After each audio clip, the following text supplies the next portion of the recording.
He Park stood in front of the large window of the Celestial Forge space station, watching the stars. He was still trying to understand how he had ended up here. Just 3 months ago, he had been a simple lieutenant in Earth's Space Force, testing basic weapons. Now he was the first human weapons tester for the entire Galactic Defense Coalition. Lieutenant Park, a soft voice called from behind him. Your first testing session begins in 10 minutes. He turned to see Do-Young Kim, the chief weapons designer, standing there with a tablet in her hands. Do-Young had grown up on New Seoul, a colony world 20 light-years from Earth. Though her family had left Earth 3 generations ago, they had kept their Korean heritage alive. Thank you, Ms. Kim, He said with a small bow. What are we testing today? Do-Young looked at her tablet. The new X7 personal shield generator. It's our most advanced defensive technology. She paused, then added, please be gentle with it. He nodded, but inside he was confused. In his experience, you couldn't properly test defensive equipment without hitting it hard. Really hard. They walked together through the clean white corridors of the Celestial Forge. Other workers, mostly aliens of different species, stopped to stare at He. Humans were still rare in the galactic community, having joined only 5 years ago. The testing chamber was a large white room with reinforced walls. A group of alien scientists stood behind a thick safety glass, watching. He noticed they all wore white lab coats, which made him smile. Some things were the same everywhere in the galaxy. This is the control group, Do-Young explained, pointing to the aliens. They're very excited to see how a human handles our technology. An assistant brought forward what looked like a small silver bracelet. Do-Young carefully picked it up and showed it to He. This shield generator can stop a military-grade plasma blast, she said proudly. It's the strongest personal defense system in the galaxy. He put on the bracelet. It felt light and comfortable. He pressed the activation button, and a faint blue field appeared around his body. Impressive, he said. Now how do we test it? Do-Young pressed some buttons on her tablet. A robotic arm emerged from the wall holding what looked like a small gun. This will fire low-powered plasma bolts at you. Don't worry, the shield will easily. Can we turn up the power? He asked. The aliens behind the glass started whispering to each other. Turn up the power, Do-Young repeated slowly. But this is already set to standard combat levels. Yes, but how do we know it works against something stronger? He asked. In a real fight, the enemy might have stronger weapons. Do-Young's face showed concern. Lieutenant Park, this shield is designed to handle the strongest personal weapons in known space. That's good, He said cheerfully. But let's make sure. On Earth, we always test things at least twice their intended capacity. One of the aliens behind the glass made a strange squeaking sound. Twice the intended capacity. Do-Young's voice was barely a whisper. At minimum, He confirmed.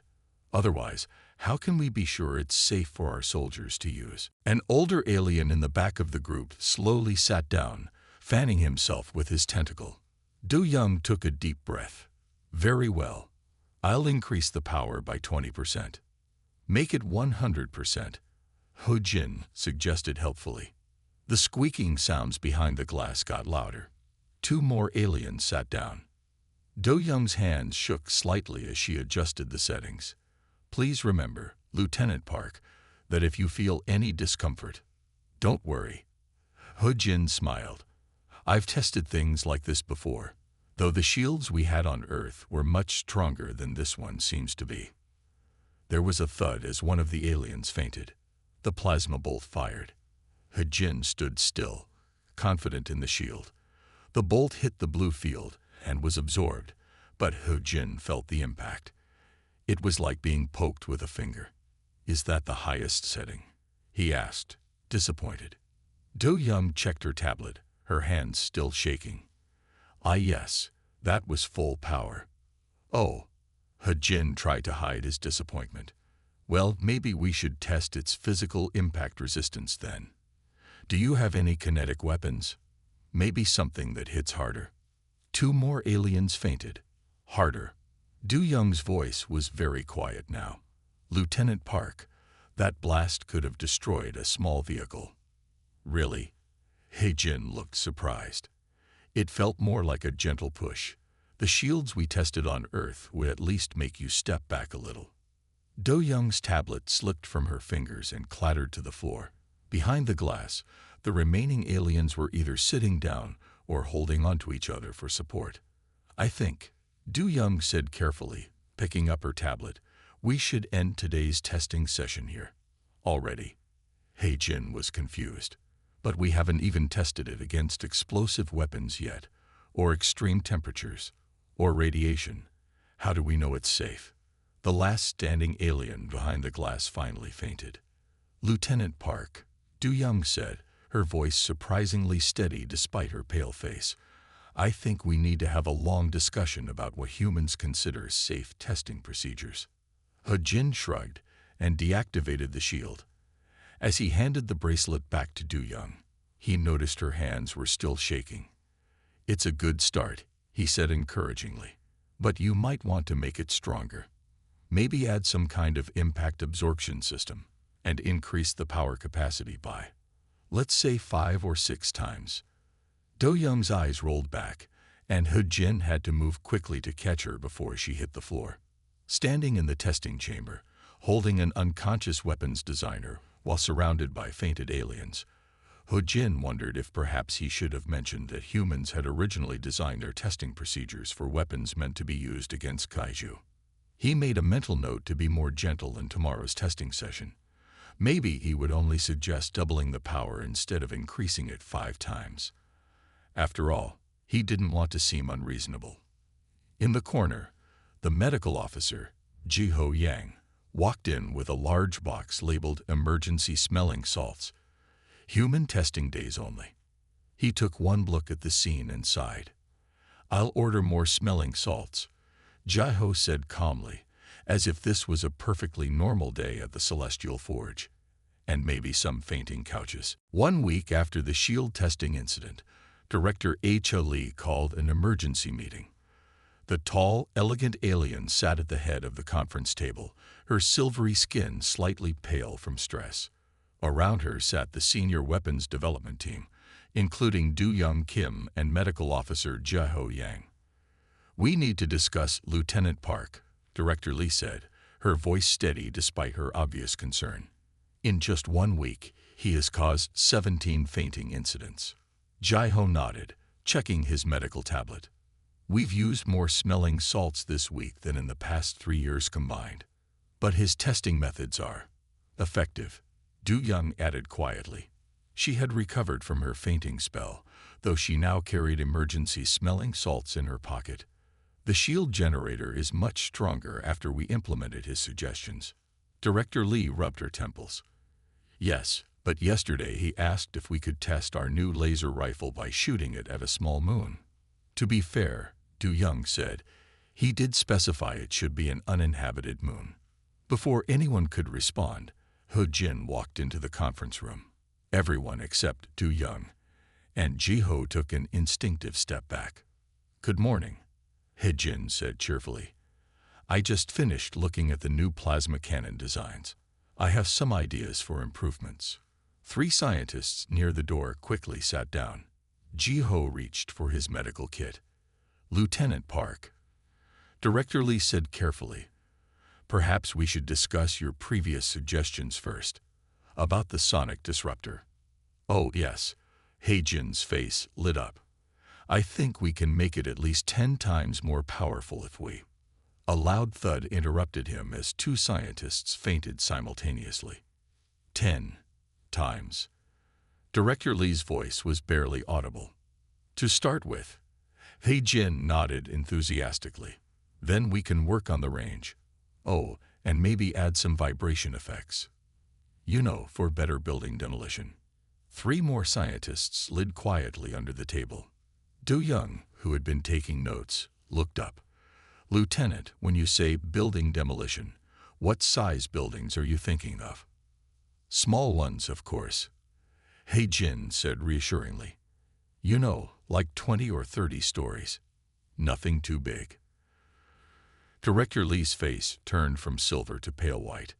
Ji-ho quickly moved to stand behind her chair, ready to catch her. But that's not important right now, He-jin continued. I actually came to talk about the new battleship cannon prototype.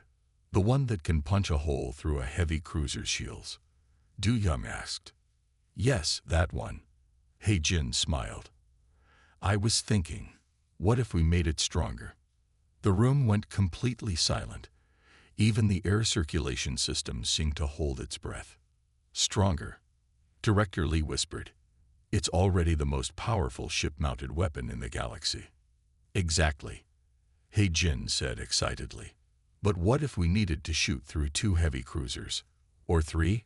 Or maybe a small space station?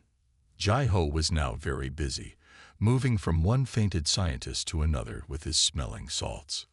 Lieutenant Park, Do-young said, her voice remarkably calm. Could you explain why we would need to shoot through multiple heavy cruisers? Well, in human naval history, ships sometimes lined up behind each other for protection. He-jin explained. So we should be prepared for that possibility in space too. Director Lee slowly slid down in her chair. Ji-ho caught her before she hit the floor. Also, He-jin continued, seemingly unaware of the chaos around him, I noticed the missile launchers on the new destroyer design. I have some ideas about increasing their yield. Do-young, one of the few still conscious, took a deep breath. And how much would you like to increase it by? Oh, not much, He-jin said. Maybe just enough to crack a small planet's crust. The last remaining scientist standing made a small squeaking noise and collapsed. A small planet, Do-young repeated weakly. For defensive purposes only, of course. He-jin added quickly. You never know when you might need to crack a planet's crust. Better to have it and not need it, right? Do-young looked around the room at her unconscious colleagues, then back at He-jin's earnest face. Lieutenant, may I ask you something? On Earth, what would be considered a normal weapon test? Oh, pretty standard stuff, He-jin said. You know, dropping test weapons on uninhabited islands, shooting at mountains, that sort of thing. Though we had to stop using mountains after that one incident. What incident? Do-young asked, though her face suggested she might regret the question. We accidentally split one in half, He-jin said casually. But don't worry, it was a small mountain. Do-young quietly took out her smelling salts and took a deep breath of them, just to be safe. Lieutenant Park, she said after a moment, I think we need to establish some new testing protocols. Perhaps something between our current standards and splitting mountains in half. Oh, good idea. He-jin brightened. We can start small. Maybe just with weapons that can split asteroids in half. From his position tending to the unconscious Director Lee, Ji-ho spoke up. I'm going to need a bigger medical bay. He-jin looked around the room at all the unconscious scientists. Should we reschedule the meeting? Yes, Do-young said firmly. And Lieutenant, perhaps next time, we could start with something smaller than planet-cracking weapons. Of course, He-jin agreed. We can talk about the hand grenades I designed. They only make craters the size of small buildings. Do-young quickly took another sniff of her smelling salts. As they left the conference room, Ji-ho began making calls for more medical staff. In the background, they could hear him saying, Yes, we need more fainting couches. No, more than that. No, even more. Yes, the human weapons tester is giving another presentation tomorrow. He-jin turned to Do-young. I hope I'm not causing too much trouble. Not at all, Do-young said, her voice only slightly shaky. We're just adjusting to human testing standards. Though perhaps we should install some mattresses in the conference room, just in case. Good thinking. He-jin nodded. Safety first. Do-young managed a weak smile, wondering if she should order those mattresses in bulk. Do-young Kim sat in her private laboratory, surrounded by screens displaying data about Lieutenant He-Jin Park. After 3 weeks of observing his testing sessions, she had finally understood something important about humans. She needed to share this information with Director Lee immediately. The meeting room now had soft mattresses placed strategically around it. Medical Officer Jai-Ho Yang stood ready with his enhanced medical kit. Director Lee sat at the head of the table, looking nervous. "I have discovered why Lieutenant Park's suggestions seem so extreme to us," Du Young began. She turned on a large screen showing Earth. "It's because humans come from what we would call a death world." "A death world?"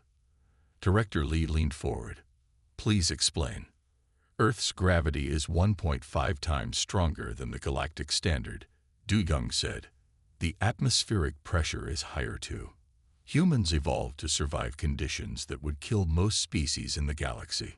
The scientists in the room whispered among themselves. None of them fainted, which was an improvement.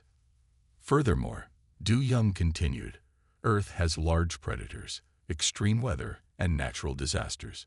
Humans had to become stronger just to survive. They also had to make powerful weapons to defend themselves." She showed a video of an Earth thunderstorm. 3 scientists grabbed their smelling salts, but remained conscious. "That's why Lieutenant Park's suggestions don't seem extreme to him," Du Young explained. "He grew up on a planet where nature itself was more dangerous than most of our weapons." At that moment, the Jin walked into the room. Everyone tensed, but nobody fainted. "Good morning," he said cheerfully. "Are you talking about Earth?" "Yes," Du Young said. "I was explaining why you find our weapons so mild."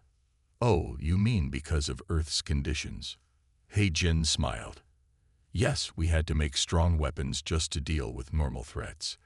Like that time, a Category 5 hurricane hit our testing facility." "What did you do?" Director Lee asked, gripping her chair tightly. "We used it as an opportunity to test our weather control devices," He-Jin said casually. "Though we had to tone them down after they accidentally stopped the hurricane too quickly and created a rainbow that lasted for 3 days. One scientist quietly slid under the table, but everyone else stayed conscious." Mei Song, a weapons designer who had been studying human military history, raised her hand. "Lieutenant, I've been reading about Earth's weapons development. Is it true that humans kept making stronger weapons, even though they were already naturally stronger than most species?" "Of course." He-Jin nodded. "You never know when you might need more power. Like that time, we needed to redirect an asteroid." "How big was the asteroid?" Mei asked, looking fascinated despite her colleagues' nervous gestures to stop asking questions. "Not too big," He-Jin said. "Only about the size of this space station." Director Lee took a deep breath of smelling salts. "And how did you redirect it?" Mei continued, ignoring the increasing paleness of her colleagues. "We shot it with our smallest planetary defense cannon," He-Jin explained. "Though we had to fire it twice because the first shot only split it in half instead of changing its course." 3 scientists quietly excused themselves from the room. "Fascinating," Mei said, taking notes. "And this was your smallest defense cannon?" "Yes, the really big ones are for more serious threats," He-Jin said. "Like that time, we had to deal with the sea monster that came out of the Mariana Trench." The remaining scientists looked at each other in horror. "Sea monster." Director Lee's voice was barely a whisper. "It wasn't very big," He-Jin assured them. "Only about twice the size of a heavy cruiser." Jai-Ho quickly moved to catch 2 fainting scientists. "Lieutenant Park," Du Young interrupted, seeing the growing panic in the room. "Perhaps we could focus on how this relates to our current weapons development." "Oh, right." He-Jin brightened. "Well, seeing your weapons reminded me of what we used to use during training exercises on Earth, though we had to be careful with those." "Why?" Mei asked, still taking notes despite her shaking hands. "Sometimes the training weapons were too weak and broke during normal use," He-Jin explained. "Like when I accidentally crushed that plasma rifle with my hands during basic training. The instructor said I needed to be more gentle. Director Lee quietly took another dose of smelling salts. You crushed a plasma rifle with your hands? Du Young asked slowly. It was an accident, He Jin said. I was just checking if it was sturdy enough for combat conditions. You know how rough things can get in a fight. Mei Rei's notepad slipped from her hands. And what do humans consider rough in a fight? Oh, normal stuff, He Jin shrugged. Being thrown through a few walls, falling from orbit, getting hit by artillery fire. Basic combat situations. The room went very quiet. Even the unconscious scientists seemed to hold their breath. Lieutenant Park, Du Young said carefully, when you say falling from orbit, do you mean? With a parachute, of course, He Jin assured them. Usually, unless the parachute gets damaged. Then you have to improvise. Jaiho reached for his largest bottle of smelling salts. And how exactly does one improvise during an orbital fall? Director Lee asked, her voice surprisingly steady for someone who looked ready to faint. Well, you aim for something soft, He Jin explained. Like a mountain. The last conscious scientist finally gave up and joined their colleagues on the mattresses. A mountain, Du Young repeated. You aim for a mountain during an orbital fall without a parachute. Yes, He Jin nodded. Though you have to be careful not to hit it too hard. We don't want another split mountain incident. Director Lee looked at the unconscious scientists, then at He Jin, then at the medical officer who was now calling for backup. I think, she said with remarkable composure, we need to completely redesign our entire weapons testing protocol.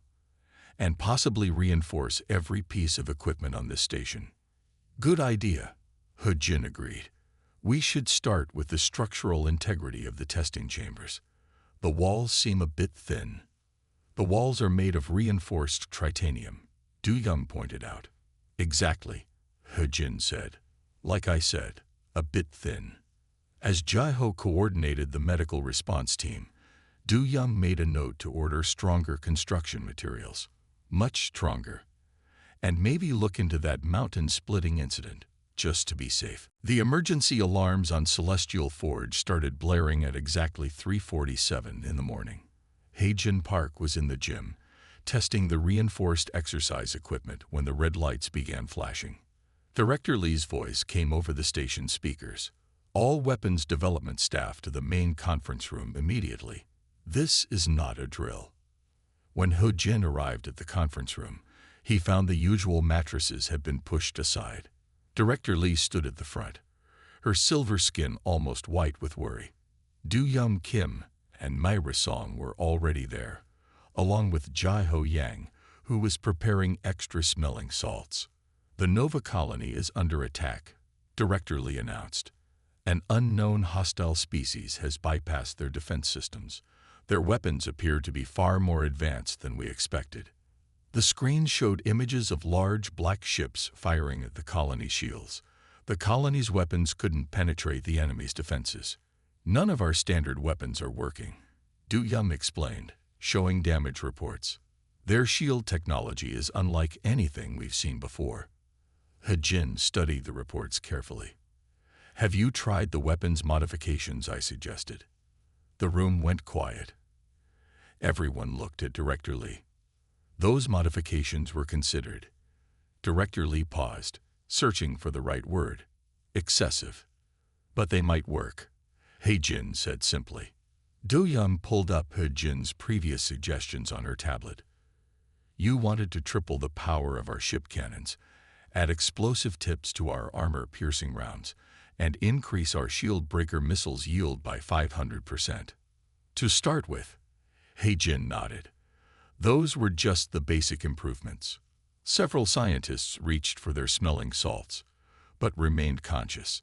The crisis seemed to be helping them build up a tolerance to He Jin's suggestions.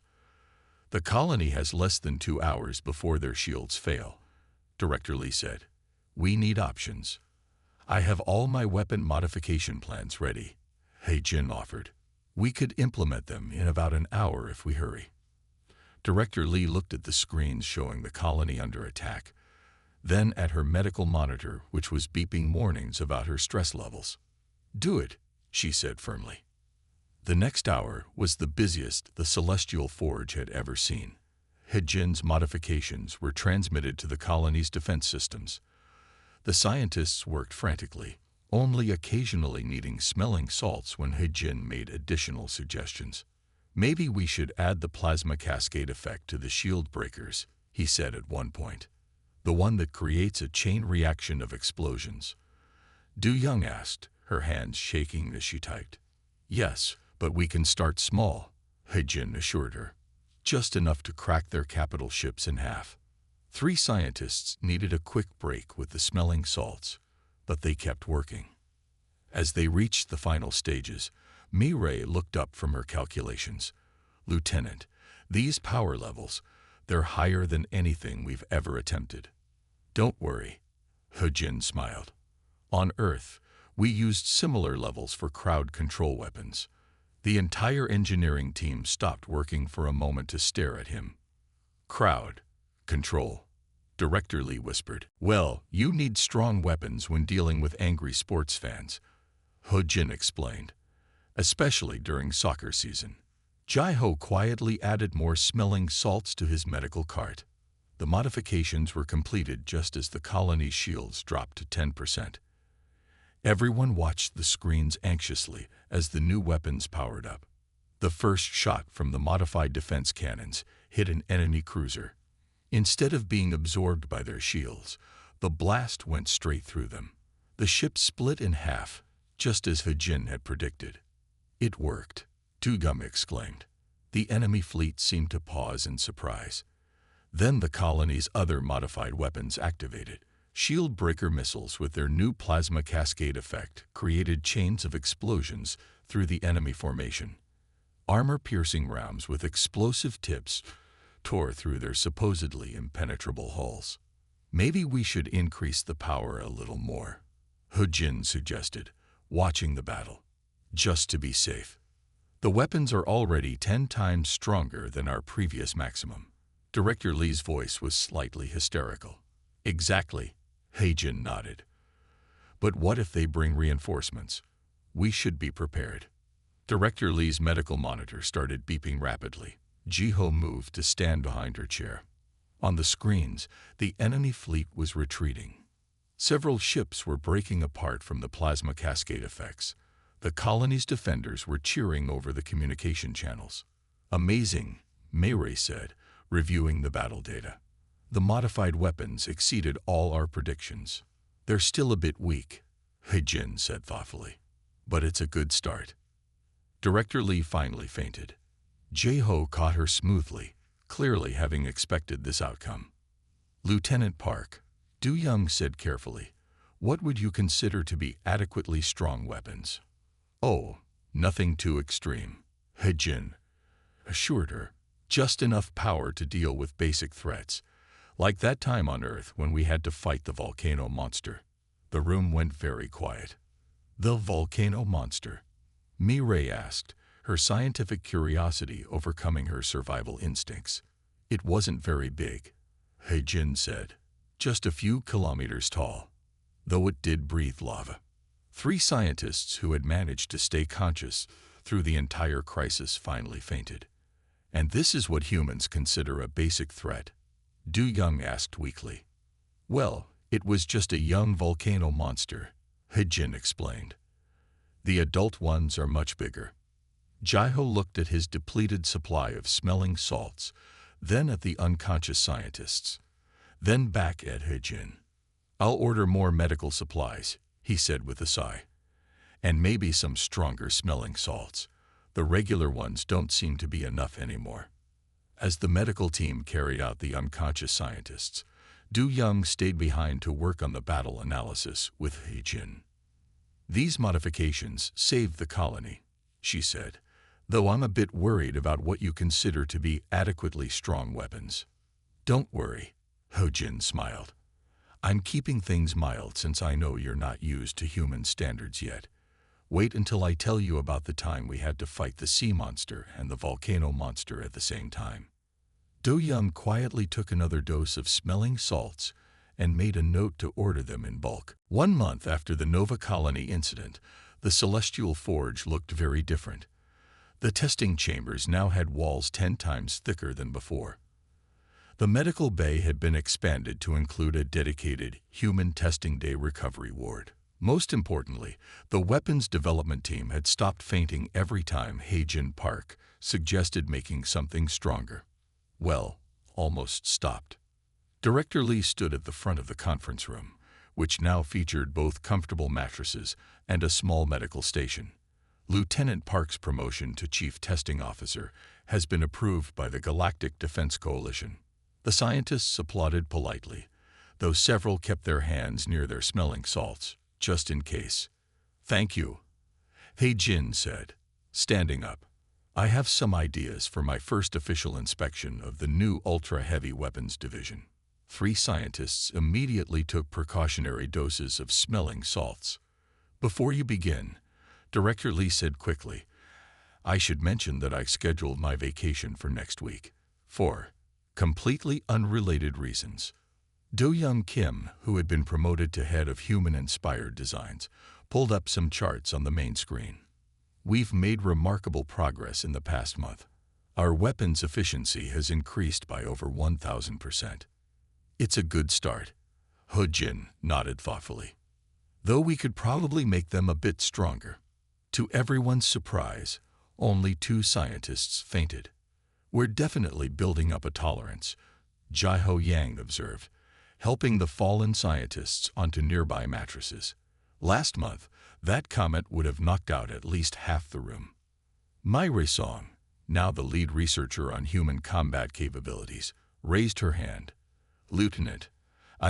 Chief Park, I've been studying the records you provided about Earth's defense systems.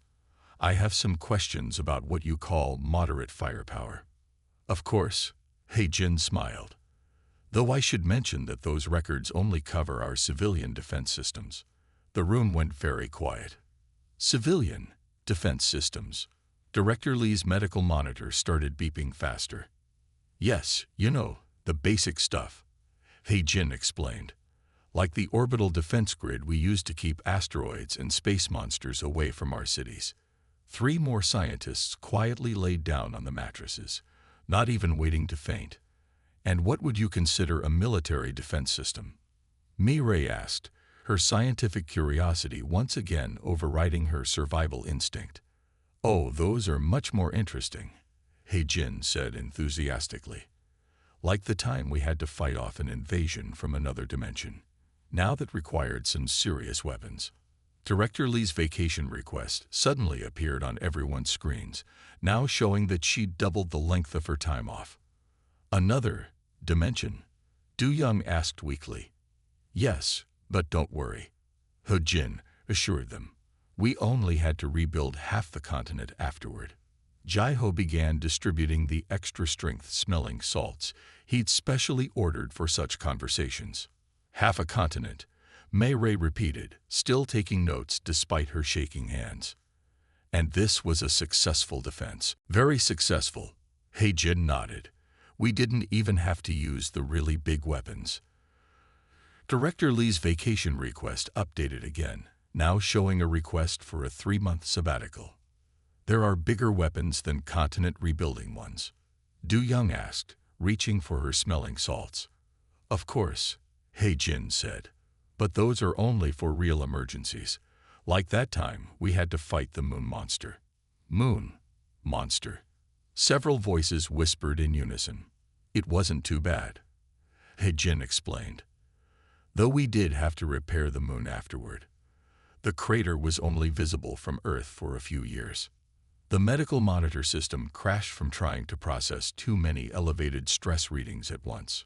"Chief Park," Do-Young said carefully, "perhaps we should focus on our current projects first, like the new destroyer designs."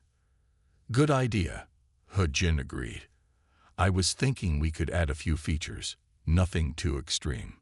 The conscious scientists collectively held their breath. "Just some basic improvements," Hae-Jin continued, "like the ability to punch through small moons." Director Lee's vacation request updated one final time. now including the phrase effective immediately. Small moons, Du Young repeated, her voice remarkably steady for someone who looked ready to faint. As a basic improvement. Well, we need to be prepared, He Jin said. You never know when you might run into a space monster that throws moons at you. The last conscious scientist finally gave up and joined their colleagues on the mattresses. Has that actually happened on Earth? Mireille asked from her position on one of the fainting couches. Only twice, He Jin assured her, though the second time was more of a dwarf planet than a moon. Jiho looked at his depleted supply of extra-strength smelling salts, then at the unconscious scientists, then at He Jin's enthusiastic expression. I'll order the new medical supplies, he sighed, and maybe look into getting some of those Earth-standard emergency response kits you mentioned. Good thinking, He Jin nodded. Though you might want to get the civilian versions. The military ones might be a bit too much for now. As the medical team began their now routine task of reviving the scientists, Du Young stayed conscious long enough to make some final notes. Chief Park, she said, her voice only slightly shaky, I think we're starting to understand why humans have such different standards for weapon strength. Yes, you're adapting well. He Jin smiled. Soon we can start talking about the really interesting weapons, like the ones we developed after the incident with the time-traveling dinosaurs. Du Young managed to grab her smelling salts before finally fainting. In the corner, Jiho began typing up a new medical supply order form. At the top, he wrote, URGENT, need Earth-grade medical supplies. No, stronger than that.